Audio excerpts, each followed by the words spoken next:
Okay, welcome to this Counterfire interview with myself, Michael Lavalette, and I'm really delighted this afternoon to be joined by Alan Gibbons, Labour councillor, or at least was up until a few days ago. We'll ask him where he is with that in a bit, but also well-known activist from Liverpool and children's writer and author known to many of you. Alan, thanks very much for joining us today. Hiya. So, I wonder if we can maybe just start, Alan. I mean, people will maybe know about your activism from social media or from your writing. You haven't always been in the Labour Party. You weren't always on the left of the Labour Party. So could you maybe just give us a little bit of background about when you decided to join Labour and what made you do so? Yeah. Well, I mean, I've been a socialist since I was 14, probably inspired by civil rights in America and Ireland. Logically, I suppose, in 1974, I joined the International Socialists. It became the Socialist Workers' Party. At different times, I worked on Socialist Worker, was on the National Committee, was an organiser in Liverpool and in Manchester. And I suppose you'd also characterise us as being in the outside left. You know, I mean, you'd see us turning up on the Grunwick's picket line, miners' support committees, dock strike, anti-war movements, anti-fascism. 2016, I mean, I'd already had a brush with then Mayor Joe Anderson. In 2014, I was heavily involved in the Libraries campaign, and we had a bit of a ding-dong.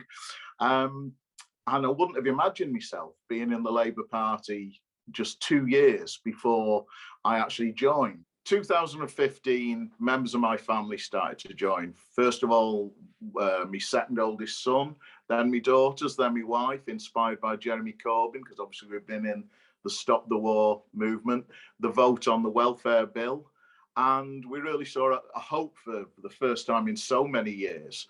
And so eventually I said, are we really going to have a go at this? You know, it's a big flame, an attempt to get a left government. And they said, yeah, we're totally committed, Dad. And I said, okay, I'll do it. And quite soon, within like 18 months, I was CLP secretary, campaign coordinator. And then the reason for becoming a councillor, I have never had any ambition to be a councillor. The trigger was that 800 councillors had written an open letter opposing Jeremy Corbyn, the twice elected leader. And my son just said, you know, Corbyn needs supporters in local government. Would you go for it? And I said, no. And then, as usual, caved in at the end and ended up as a councillor on May the 7th. Now, I inherited an incredibly interesting situation because I joined to protect Corbyn and to support that left-wing project. By the time I was elected, because of COVID, I'd got Keir Starmer in office. Backtracking on the 10 pledges. Simultaneously, Liverpool had become incredibly interesting. Mayor Joe Anderson was arrested. The Collar Report was launched to investigate 3 departments at the City Council. The Labour Party, quite curiously, if you don't take it as a factional thing, started to investigate the rank and file of the Labour Party rather than being more focused on the top of the Labour Party in the city, which is where any questions about the Collar Report would surely really be, you know, the key issue. There was a mayoral election involving 3 candidates, and halfway through it was called off, and those 3 candidates removed. And suddenly the whole Labour Party is in a state of flux, leading to the election of Joanne Anderson, no relation to Joe, and a brand new administration in the city. And really that's the context in which the whole budget crisis occurred. So partly, I suppose the other thing, just for those who maybe aren't aware, is that also we had government commissioners who come up and centrally involved in taking a lot of money for their own salaries out. So just for those who maybe don't quite understand, what do they do? What's their role? What's meant to happen with these people? Yeah, the history in local government has been that when socialist activists, people on the left, trade unionists, have said you're passing on Tory cuts to Labour councillors. The reply was always that unelected government-appointed commissioners would be brought in to run the city, and it could be really bad in terms of unsympathetic administration of cuts, and this would be a disaster. Well, because of the Collar report, this investigation into possible corruption, and still nobody's been brought to book over it, there's been no verdict to that effect. Suddenly we've got commissioners, and the commissioners, very well paid to begin with, have been given a 50% pay rise, backdated, with expenses. And there's definitely been mission creep, so that they have affected the whole running of the council. And I think they act as a major conservative measure. So the argument then becomes, if you oppose the budget, then the commissioners could get really feisty,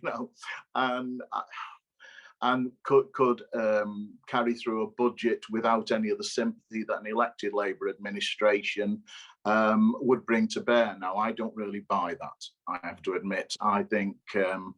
I think self-limiting your ambitions because of the presence of commissioners is very, very dangerous indeed. Yeah. And it's, I mean, obviously, depending on where people are watching, Liverpool is a poor city. But it's not the case that the city council don't have any money. There are reserves and there are properties and there's various places that they could, generate income from. Is that the case? Is that not right? Yeah. As the consultation process got underway to discuss the budget, at least 4 times councillors were briefed in favour of the proposals brought forward by officers and the cabinet.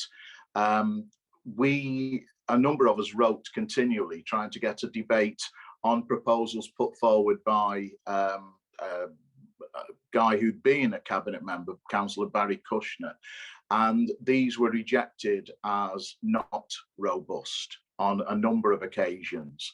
So there were alternatives, and at the same time, you would have thought that if you couldn't meet the gap, then reserves could be brought to bear. But the reserves have actually gone up during this process from 20.7 million to 30.7 million. I think you could say 20.7 million already looks a fairly healthy level of reserves. And the argument there was that you needed the reserves in case of a rainy day. And one bizarre statement was because of things like the Ukraine disaster. Well, of course, Ukraine wasn't even thought of when the reserves were being built up.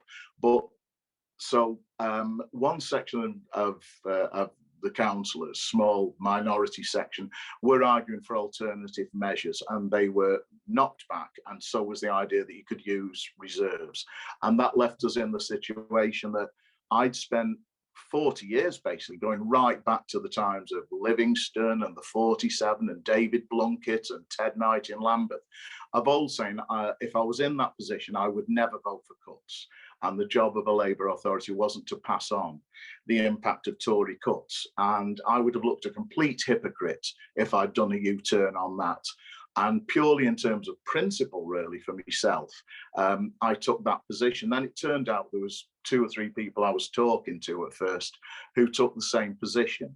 So in the end, a number of us put forward a statement to the Echo saying we wouldn't vote for this budget. I said the same at a trade union rally. And then a couple of other people who had not been solicited, but just heard about it, added their names. And so we ended up with 6. And then on the night of the budget meeting, George Knibb voted with us. And I have to stress that this wasn't planned long-term in advance as some kind of group or factional idea. It was very much that a number of individuals, one by one, came to the conclusion that they couldn't vote for it. So, I mean, I'm speaking on this purely in a personal capacity. I'm not trying to speak for the others because we've only loosely talked to each other. I mean, one councillor I barely actually talked to at all during my time on the council, wasn't somebody I knew very well, but we've ended up taking the same position. Yeah. So let me just take a step back because, you know, for a long time I was a councillor, and there was always discussion round about what you have to do in these situations to set an illegal budget, whatever that means. But your proposals and the proposals that were coming from, I don't know whether we call them the 6 or the 7 or the various ideas or the various alternatives, they weren't for illegal budgets, were they? They were for alternative proposals that were funded. And I mean, what is that right? Can you tell us a little bit more? There's a lot of mythology about an illegal budget. I mean, the 47 wasn't an illegal budget, you know, back in 1984, 1985, but I mean, a very different position. I mean, that was something that happened when you had a Labour group controlled by a district Labour party. When they were putting forward house building, they were in conflict with the Thatcher government. There was a miners' strike going on. There's so many differences. All these years down, a much reduced council workforce, much tighter governmental control. There's no possibility of an illegal budget. I mean, what does it mean? What we were putting forward was a different platform, you know, and it was virtually impossible for us to get it debated. We kept writing and saying, can we debate this? Can we have a plenary at which the various councillors that put forward alternatives could actually speak to them? And that never happened. It never happened. So it was just a case that you know, the cabinet position remained more or less the same with a couple of minor tweaks, and I couldn't vote for that budget. And I can explain the issues. Yeah. Okay. So that was on the 2nd of March. That's what it was. There was 6 of you announced beforehand, and on making that announcement, you were then suspended. Is that right, or was it after the vote was taken? I know we were told that we would be suspended if we voted against the budget, and have now been suspended. You know, I'm just trying to think of the actual procession of dates, but I mean, we're suspended because we said we would, and we did. So there's now 7 of you suspended, and there are an additional 3 councillors who were originally elected as Labour councillors who are now sitting as independents. So there's now 10 sitting outside that. So what's the process next, Alan? When did the Labour Party tell you what the outcome of your suspension will be?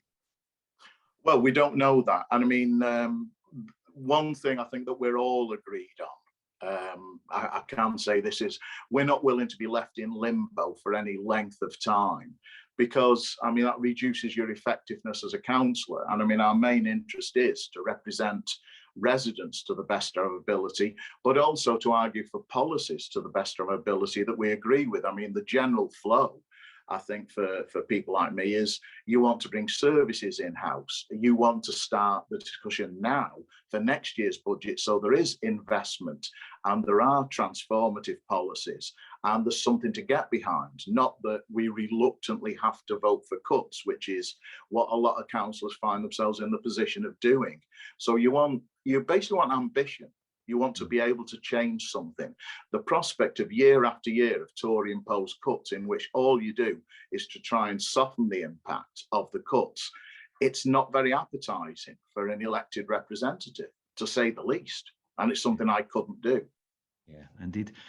But at least I suppose that there are potentially 10 of you. I know when I was in Preston Council, I was there myself, and that was often a lonely place to be. But with 10, there's the potential. So have there been any discussions about forming groups or where this might take you?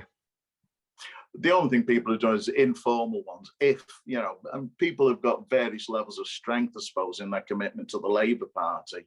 But I mean, if it's taken out of your hands, what are you going to do? Either you give up as a councillor, which I think would look extremely weak when I've only been elected on May the 7th, or you stand as, or you stay on as an independent until an election comes up, and then you make a decision at that time, depend on the circumstances, or you make a decision beforehand according to the circumstances.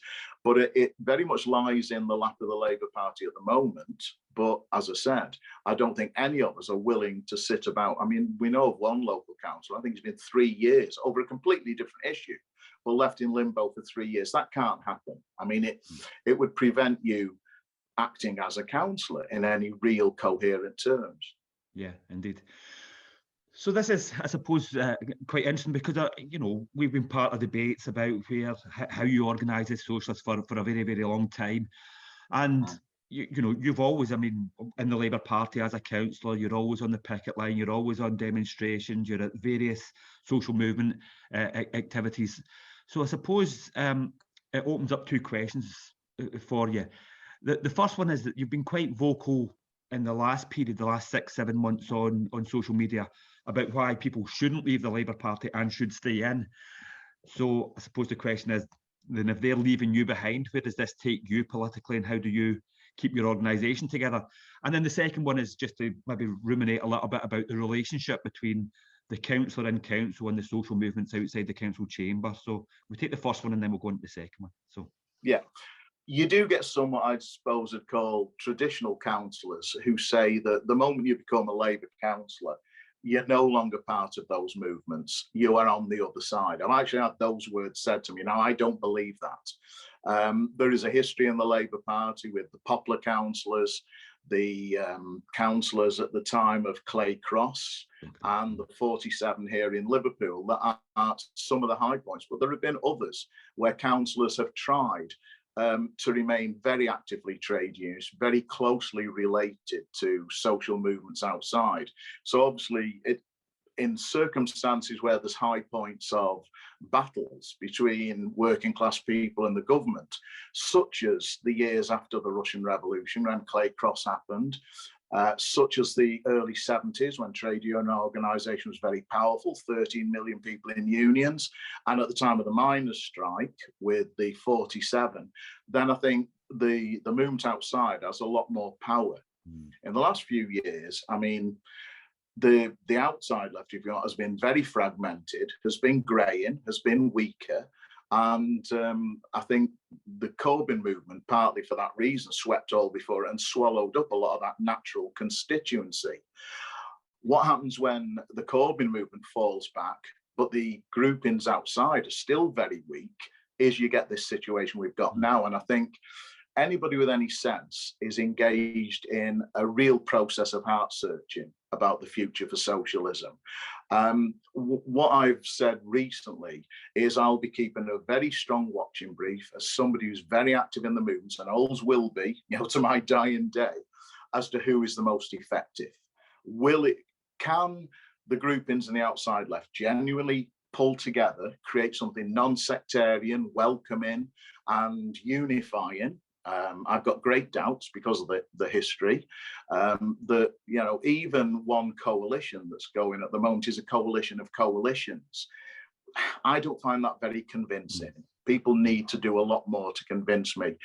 Similarly, to return the Labour Party to the left seems quite a high mountain to climb. Now, I'm on the NCG of Momentum, and we've been doing our best along with other sections of the left. And again, there's a similar sort of divisions within the Labour Party, about Labour Party left, about the way to go forward. My view now is who is best going to serve the movement.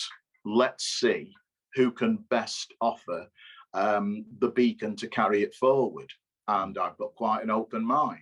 But for anybody asking those questions, you've got to be in the movement. I'm not going to have any respect for anybody who does it as an academic exercise, not being active in defence of working people's interests. So that's as close as I am. And there's, you know, there's a rainbow of views on both sides of that debate, whether you should be inside or outside the Labour Party at the moment.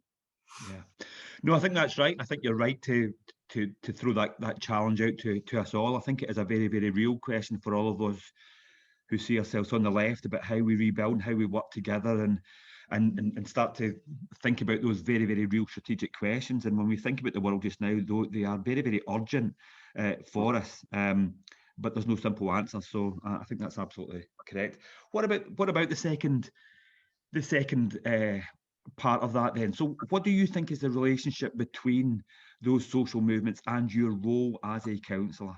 Or in council, are you just a representative of your community? How do you square that circle as well?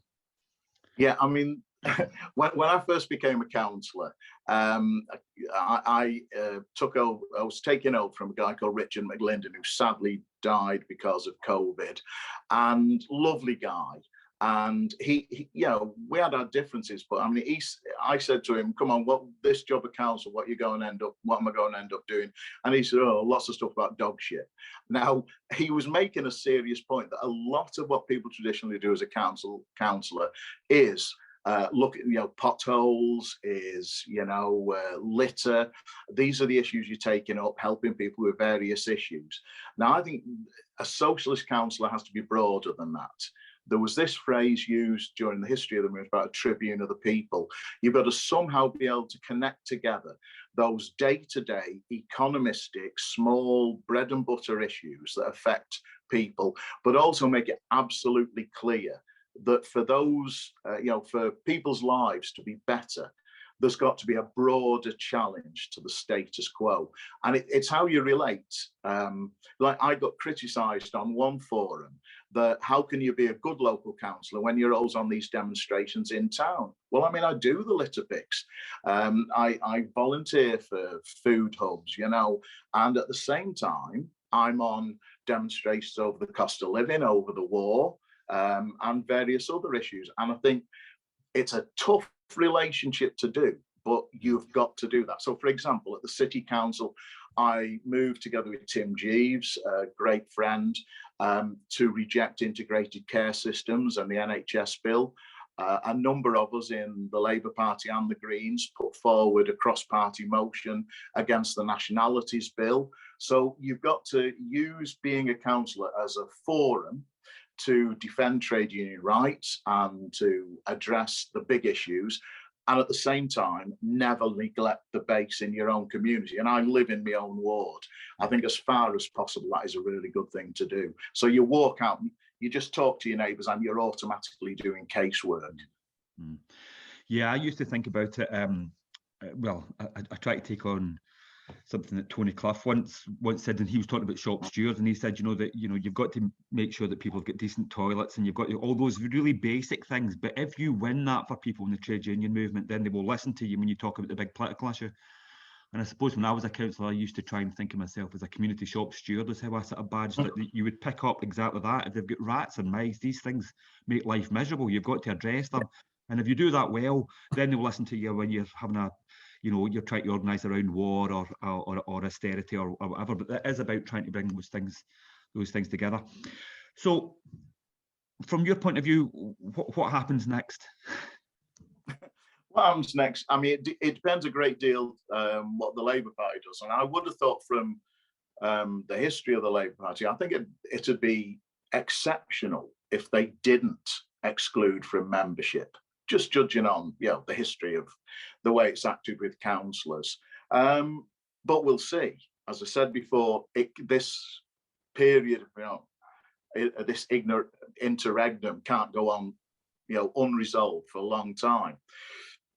If I am not a Labour councillor, and other people in my position, you know, amongst the 7, will have to make their own decisions, I would continue as a councillor. You know, I've not crossed to another party. In my opinion, I am sustaining Labour socialist values. And if the party decides they don't want me because I voted a certain way, well, I'll be sustaining those values and thinking that the party is not sustaining those values. And I'd stand in some sort of left grouping, you know, however loose or tight. I mean, we haven't even had this proper discussion because it's very early days. But, you know, there would be some sort of grouping. You'd be stupid not to. You would. And there's also a logic with that as well, is to try and make sure that you've also got a network around you in the ward, because otherwise, I mean, if you are simply on your own in the ward, or you're, you know, with just your immediate family, the work tasks become overwhelming, so that despite what you want to do, you end up just being the person who's just doing the dog shit and potholes, because it's all encompassing. So I suppose it forces some of those questions and those broader issues around how you organise at ward level, as well as how you organise as councillors. Yeah, and I mean, there are good socialists still in the Labour Party, particularly in our CLP, because it's been one of the most left-wing in the country. Our ward has got lots of good socialists in it. So it'll be it's a difficult path to tread, because we're all still great friends, you know, despite my position. And I mean, four members of my family are still active socialists in the Labour Party. So I'll be delighted to see Ellie Byrne and Sam East, two good socialists who are standing in by-elections in Everton and Warbrick, elected. So yeah, it's going to be quite a difficult period. But I think as long as you know that what unites you is a commitment to your working class community and to socialism, then people both in and outside the Labour Party can cooperate on an awful lot. Indeed. And I suppose, you know, the great thing that you've got is that the issue in which you have been suspended, or which a split cause is one of principle, and it actually gives you quite a lot of freedom, though, doesn't it? And that freedom means that you can then stand in principle as a councillor and do the things that you think are right. But it means that you also have to, you know, having split with the Labour Party, you then unite with them around particular issues and wherever it is. So all those comrades that are still in the Labour Party still try to unite with them around those issues that are important to us all. Yeah, I mean, I didn't expect it to come this way, but there's an old traditional tactic called the United Front, which is precisely about that. And if you want I'd be coming to it from a direction I never expected, and on a much lower level than some of the big historical examples. But of course, I mean, there's people on the Labour benches who did vote for the budget, who are close friends and have almost identical ideas, but on balance, they thought they had to go for staying in the Labour Party and trying to get a Labour government against this Tory government. I understand that. I couldn't do it myself, but it does mean we'll be on the same side over the Green New Deal. We're on the same side in terms of wanting to bring services in-house. We'll probably agree on the bare bones of what a good budget settlement would look like. So yeah, we have to work together. Yeah, indeed. Alan, is there anything else that you wanted to add in? Certainly, I think we've covered most of the issues that I wanted to cover. No, I mean, I would just say that the last thing I would say is everything that we've talked about is dwarfed by what's happening in Ukraine. Yes. And I think the Stop the War movement, both across the world and particularly in Russia, are absolutely vital. And I think people do have to get this right. I mean, I think the remnants of the Stalinist tradition really upsets me when I see people talking about the Azov battalion and various right-wing militias in Ukraine as if that somehow justifies what Putin has done. You know, the key issue is to understand that Putin is the aggressor and has marched in. Once you've spelt out that you're in total solidarity with the Ukraine people, make the points that there's some disturbing movements within Ukraine, make the points that NATO will not be a consistent friend because of its record in Afghanistan and Iraq and Libya, but you've got to make that first point that you're in total solidarity with the Ukrainian people. And this issue is taken us to a very dark and dangerous place, and every socialist should be speaking out against the war and what Putin's doing. I mean, that is the absolute, probably #1 necessity in the working class movement now. Indeed, and maybe when if we can get ourselves right and better organised and around those issues, maybe that's the places where we can start to work together and build those socialist alternatives that you were mentioning earlier on. Alan, thanks very much for your time. It's been really great, and best of luck for the future. Thank you. Thanks, Michael. Pleasure.